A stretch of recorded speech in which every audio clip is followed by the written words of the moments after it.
ನಮಸ್ಕಾರ ಗೆಳೆಯರೆ, ನಾವು ಇವತ್ತು ಸಾಮಾನ್ಯ ಜ್ಞಾನದ ಪ್ರಮುಖ ಪ್ರಶ್ನೋತ್ತರ ಬಗ್ಗೆ ಚರ್ಚಿಸುತ್ತಿದ್ದೇವೆ. ಈ ಪ್ರಶ್ನೆಗಳ ಉತ್ತರ ನಿಮಗೆ ಗೊತ್ತಿದ್ದರೆ ಕಮೆಂಟ್ ಮಾಡಿ ತಿಳಿಸಿ ಮತ್ತು ವಿಡಿಯೋವನ್ನು ಕೊನೆವರೆಗೆ ನೋಡಿ. ಪ್ರಶ್ನೆ: ತ್ಯಾಜ್ಯ ಕಸದಿಂದ ವಿದ್ಯುತ್ ಉತ್ಪಾದಿಸುವ ದೇಶ ಯಾವುದು? Option A Sri Lanka, B China, C Bharat, D Singapore.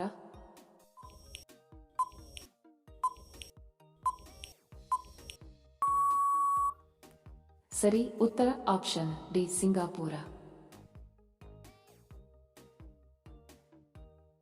ಪ್ರಶ್ನೆ: ಯಾವ ದೇಶದಲ್ಲಿ ಮೊದಲು ಚಹಾ ಕಂಡುಹಿಡಿಯಲಾಯಿತು? Option A Pakistan, B Bangladesh, C China, D Singapore.